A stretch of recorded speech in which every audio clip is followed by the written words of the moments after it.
Hi friends, Assalamu alaikum. Welcome back to my YouTube channel. இன்றைக்கி நாங்கள் egg பன் எப்படி செய்யலான்னு பார்ப்போமா. இந்த பன் ரெசிபி உங்களுக்கு வீட்டில் ஈஸியாகவே செஞ்சு கொள்ளலும். ஷாப்ஸில் வாங்குறதுக்கு விட உங்களுக்கு வீட்டில் அப்போயே ஃப்ரெஷ்ஷாக செஞ்சு சாப்பிடலும். இந்த பன் வெரி ஈஸி. நாங்கள் செஞ்சு பார்ப்போமா. வாங்க வீடியோ பார்ப்போம். வீடியோவை ஸ்கிப் பண்ணாமல் பாருங்கள். பிடிச்சிருந்தால் லைக் பண்ணி ஷேர் பண்ணிக்கோ. நான் இதுக்கு 250 கிராம்ஸ் ஃப்ளை எடுத்துக்கிறேன். ஒரு 1/2 டீஸ்பூன் மாதிரி சால்ட் ஆட் பண்ணிக்கொள்கிறேன். அதோடைய 4 டீஸ்பூன் மாதிரி சுகர் ஆட் பண்ணிக்கொள்கிறேன். இப்போ இது நடுவில் கொஞ்சம் நாங்கள் ஒரு குழி ஒன்று செஞ்சுக்கொள்வோம்.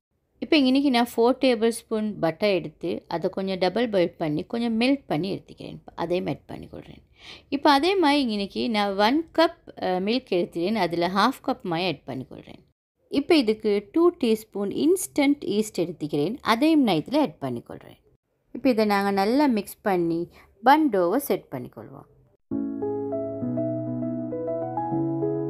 இப்போ நான் இதுக்கு எடுத்துக்கிற மில்க் கொஞ்சம் வார்ம் மில்க் தான் எடுத்துக்கிறேன். இப்போ இந்த மில்க்கை கொஞ்சம் கொஞ்சமாக ஆட் பண்ணி நாங்கள் மிக்ஸ் பண்ணிக்கொள்வோம். எங்களுக்கு இன்றைக்கி ஒரு நல்ல ஒரு சாஃப்ட் டோ ஒன்று தான் வேணும். ஸோ மில்க் போதாமல் போயிடுச்சுன்னா வாட்டர் ஆட் பண்ணி இதை நல்லா நாங்கள் டோவை செட் பண்ணிக்கொள்ளணும்.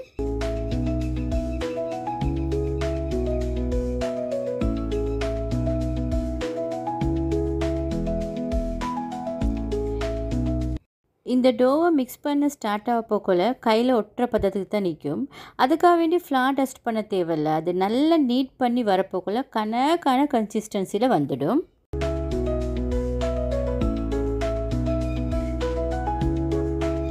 ஸோ இப்போ நான் இதை டேபிள் டாப்பில் போட்டு நல்லா நீட் பண்ணிக்கொள்ள போகிறேன். இப்போ இதை நல்லா நாங்கள் நீட் பண்ணிக்கொள்ளணும். எப்படியும் சரியாக பார்த்தா ஒரு 10 to 12 மினிட்ஸ் மாதிரி நீட் பண்ணவே வேணும். அப்போ தான் இந்த டோ நல்லா சாஃப்டாக வரும்.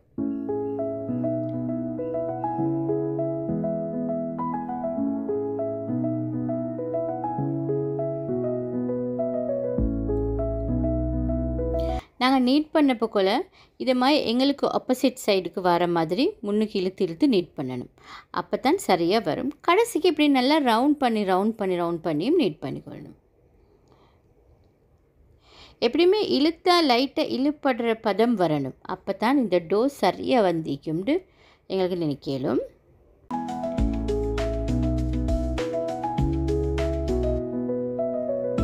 நான் இந்த டோவை சரியாக ஒரு 13 மினிட்ஸ் மட்டுக்கு நீட் பண்ணினேன்.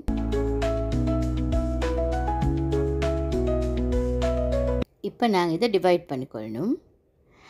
நாங்கள் இருக்கிற பண்ட சைஸ்க்கு எல்லா சைஸும் ஒரே மைக்கணும். அப்போ தான் பன்னும் ஒரே சைஸில் வரும். நாங்கள் எடுக்கிற டோ நாங்கள் மெஷர் பண்ணி எடுத்தாலும் பரவாயில்ல. எப்படியும் ஒரு 60 கிராம் இருந்துச்சுன்னு சொன்னால் ஒரு பன்னுக்கு போதும். அப்படி இல்லாட்டி 50 கிராமும் ஓகே. இப்போ நான் இதை டிவைட் பண்ணிக்கொள்கிறேன். 5 பீசஸ்க்கு டிவைட் பண்ணிக்கொள்கிறேன்.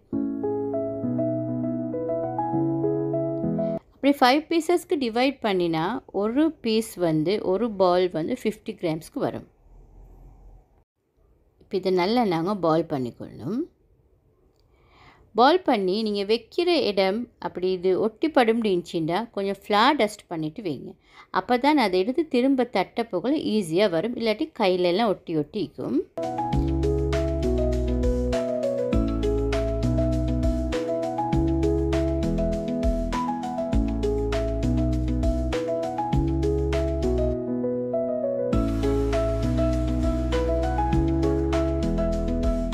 இப்போ நாங்கள் எல்லாத்தையும் பால் பண்ணிட்டோம்.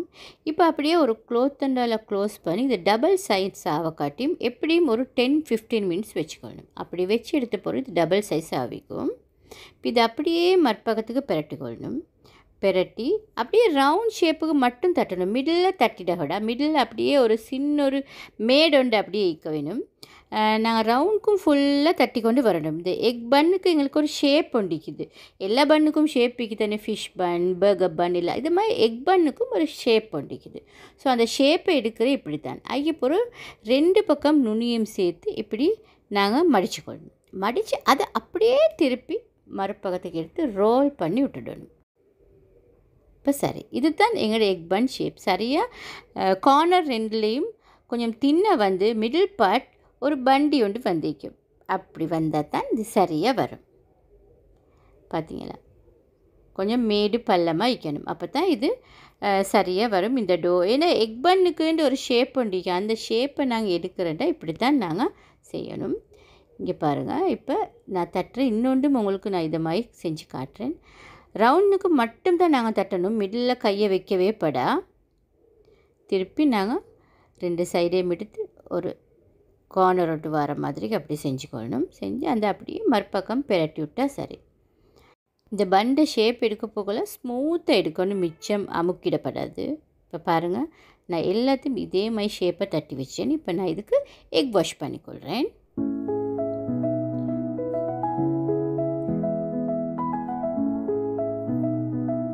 இது நல்லா எக் வாஷ் பண்ணிவிட்டு 200 செல்சியஸில் எப்படியும் ஒரு 20 மினிட்ஸ் மாதிரி பேக் பண்ணிக்கொண்டா நல்லாவே பேக் ஆகிடும்.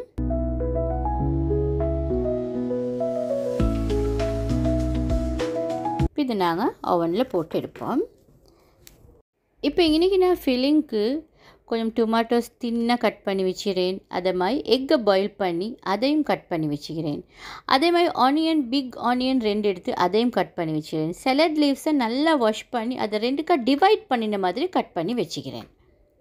எக் ஃபில்லிங் தான் போடணும்னு இல்லை, நான் எக் பன் செய்கிற சுட்டி எக் ஃபில்லிங் எடுத்தேன். உங்களுக்கு சாசேஜஸ் போடலும், சிக்கன் ஃபில்லிங் போட்டுக்கொள்ளும், என்ன வேண்டாலும் ஃபில் பண்ணிக்கொள்ளும். இப்போ இந்த பன் வந்து சூப்பராக பேக்காகவே வந்துடுச்சு.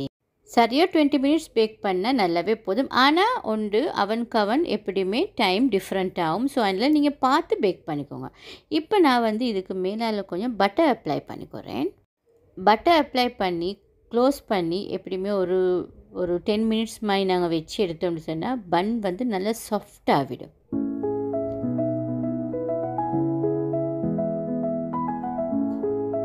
இப்போ இதை நான் க்ளோஸ் பண்ணி ஒரு 10 மினிட்ஸ் கூலாக விட்டு எடுத்துக்கொள்கிறேன். ஸோ இப்போ 10 மினிட்ஸ் ஆகிடுச்சு.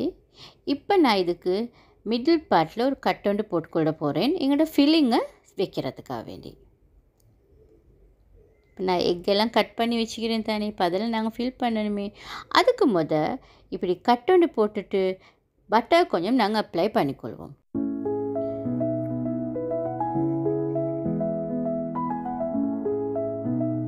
எல்லாத்தையும் கட் பண்ணி வச்சுட்டு இப்போ நாங்கள் ஒன்று எடுத்து ஃபர்ஸ்ட்டில் பட்டர் கொஞ்சம் அப்ளை பண்ணிக்கொள்வோம்.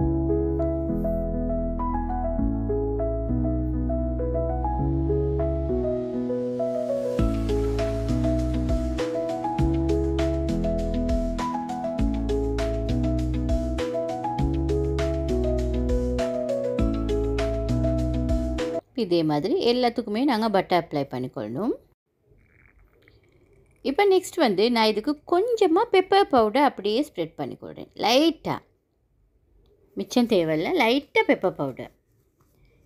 ஏன்னு சொன்னால் நாங்கள் இதுக்கு எக் ஃபில்லிங் தான் போட போகிறோம். இதில் வந்து பெருசாக ஸ்பைஸியாக எதுவுமே இருக்காது. ஸோ அதனால் நாங்கள் லைட்டாக பெப்பர் பவுடர் ஆட் பண்ணிக்கொள்ளணும். ஃபஸ்ட்டுங்க நாங்கள் சலடை இதில் வச்சுக்கொள்வோம். நான் சலடை 2க்காக டிவைட் பண்ணி கட் பண்ணி வச்சேன். இதில் வைக்கிறதுக்கு ஈஸியாக இருக்கும் சுட்டித்தான். இப்போ நாங்கள் 2 சைடுக்கும் சலடை வச்சுக்கொள்ளும். இந்த சிஸ்டமில் தான் வைக்கணும்னு சொல்லி ஒன்றும் இல்லை, உங்களுக்கு எப்படி இதை வச்சுக்கொள்ள நினைக்குதோ அந்த மாதிரி நீங்கள் வச்சுக்கோங்க. நான் டொமேட்டோ பீசஸ் 2 வச்சுக்கொண்டு அதுக்கு பிறகு எக்கை வச்சுக்கொள்கிறேன்.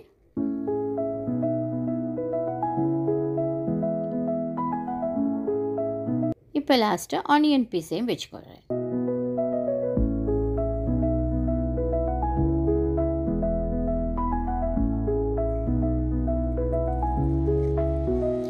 இப்போ பாருங்கள், என் எக் பன்னை நான் செட் பண்ணிக்கொண்டேன். இப்போ மற்ற எல்லா பன்ஸ்க்கும் இதே மாதிரி நான் எக் எல்லாம் வச்சு நல்லா செட் பண்ணிக்கொண்டேன். உங்களுக்கு வீட்டில் ஈஸியாக செஞ்சு கொள்ளையிலும், 1 hour இருந்தால் மோர் தென் இனஃப், நல்லாவே செஞ்சு கொள்ளையிலும். நீங்களும் ட்ரை பண்ணி பாருங்கள். ட்ரை பண்ணி பார்த்துட்டு எப்படி வந்துச்சுன்னு எனக்கு மறக்காமல் கமெண்ட்டில் ஷேர் பண்ணுங்கள். அதே மாதிரி ஃப்ரெண்ட்ஸ், இந்த ரெசிபி உங்களுக்கு பிடிச்சிருந்தா லைக் பண்ணுங்கள். உங்களோட ஃப்ரெண்ட்ஸோட வாட்ஸ்அப்பில், ஃபேஸ்புக்கில் ஷேர் பண்ணிக்கோங்க. அதே மாதிரி இந்த சேனலை, டெய்லி கப் ஆஃப் லைஃப் சேனலை நீங்கள் மறக்காமல் சப்ஸ்கிரைப் பண்ணிக்கோங்க. இதே மாதிரி இன்னொரு ஹோம்மேட் ரெசிபியோடு சந்திக்கிறேன். அது வரைக்கும் bye friends, have a nice day.